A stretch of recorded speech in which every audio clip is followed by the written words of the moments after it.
नहीं कर सकती, एक गरीबी मुझे नाश नहीं कर सकती, एक कर्जा मुझे दबा नहीं सकता, ये चीजें मुझे तोड़ नहीं सकती, एक असफलता मुझे आगे बढ़ने से रोक नहीं सकती। कोई बात नहीं, मेरा आज रिजल्ट अच्छा नहीं आया, लेकिन मुझे पता है मेरे परमेश्वर ने मेरे लिए सर्वोत्तम सोचा है।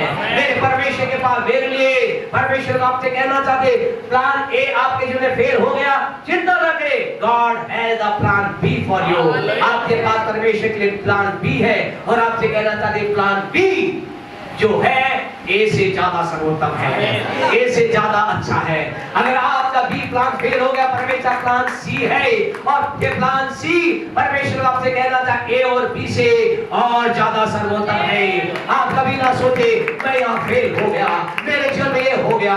अरे चिंता ना करें, आप एक नहीं 1000 बार फेल हो गए, कोई बात नहीं, आप 8वीं से आगे नहीं गए, कोई बात नहीं, आप बीए से आगे नहीं गए, कोई बात नहीं, आप एमए से आगे नहीं गए, चिंता ना करें, परमेश्वर के पास आप में से प्रत्येक के लिए एक सर्वोत्तम प्लान है, और वो प्लान ऊंचाई का है, वो प्लान महिमा का है, वो प्लान आपको ऊंचे रखने का है, वो प्लान आपको चमकाने का है। आपसे कहना चाहती, चमकने के लिए तैयार हो जाइए, क्योंकि आपका प्रकाश आ गया है। परमेश्वर कलीसिया से कह रहा है, यशायाह 60:1 कलीसिया तमाम लोगों से कह रहा है, क्या कह रहा है? उठ और प्रकाशमान हो, क्योंकि तेरा प्रकाश आ गया है।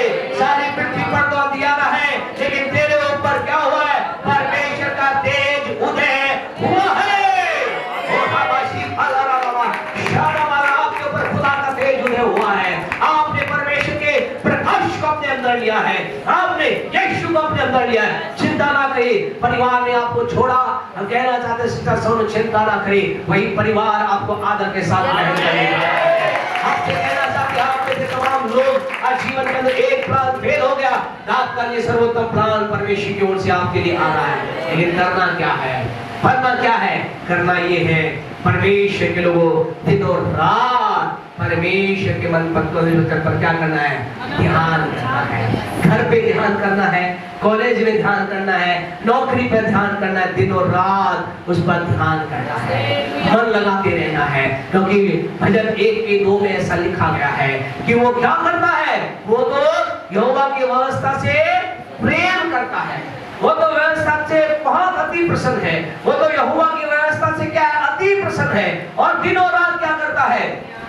उसी पर ध्यान करता है। पर तो लगा देगा बेटा, भजन 1:2 में क्या लिखा गया है? वो दिन और रात क्या करता है? व्यवस्था पर ध्यान करता रहता है, विचार करता रहता है, सोचता रहता है, और इस कारण से, क्योंकि वो क्या कर रहा है? व्यवस्था पर दिनों रात ध्यान कर रहा है। आपको क्या करना है?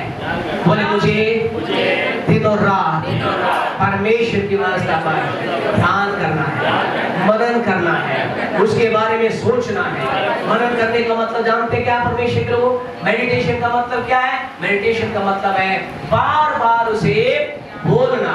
मेडिटेशन के मनन का एक और अर्थ है अपने आप से बात करना। मेडिटेशन का मतलब है बार उस बारे में, उसी बारे के अंदर विचार करते रहना। आपको किसके बारे में विचार करना है? किसके बारे में? परमेश्वर के वचन के बारे में, उसके बारे में सोचते, और ऐसा करते रहेंगे।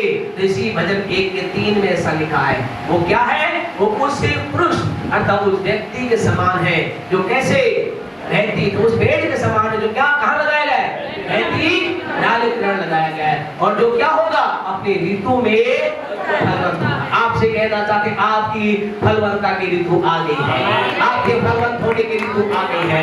आपके प्यारे परमेश्वर के लोगों, आपका सीजन ऑफ फ्रूट, आपके फलवंत होने की ऋतु आ गई है। 2025 आपके फलवंत होने की ऋतु है। आपसे कहना चाहते 2025 आपके लिए फलवंता की परमेश्वर वर्ष है। 2025 आपके लिए कुछ ऊंचाई का वर्ष है। वो आपकी ऋतु में क्या होता है? फलवंत होता है, और उसके पत्ते अभी नहीं मुड़ जाते। और ऐसा लिखा, जो कुछ वो करे क्या होता है? वो सब में सफल होगा। आज की सुबह आपसे कहना चाहते, चिंता ना करें आप क्या कर रहे हैं। जो सब भाई चिंता ना करें आपका काम क्या है, कहना चाहते हैं, मोहित भाई आपको कहना चाहते हैं, हम जितने बहने हैं आपसे कहना है, इसका कोई महत्व नहीं कि आप क्या काम कर रहे हैं। आपका काम चप्पल का है, जूतों का है, चश्मे का है, टोपी पहनने का है, टोपी पहनाने का है, बेल्ट का है, चाय का है, आपका रेस्टोरेंट है, इसका कोई महत्व नहीं। परमेश्वर कहता जो कुछ भी वो करेगा क्या होगा, क्या होगा। आपसे कहना चाहता जो कुछ आप कर रहे हैं, आकाश भाई चिंता ना करें, बैग बनाते जाइए, सीट बनाते जाइए, सफलता आपके कदमों में है। जो कुछ आप करेंगे इसका कोई महत्व नहीं कि आपकी नौकरी कितनी बड़ी है। आपको फिर बार बार उदाहरण देते हैं, तो आपके सामने खड़ा व्यक्ति है, कौन है, बेरोजगार है, हालेलुया, लेकिन हमारे पास परमेश्वर का काम है। आपसे कहना चाहते कुछ भी आप करेंगे क्या होगा, सफल हो जाएगा, सफल हो जाएगा।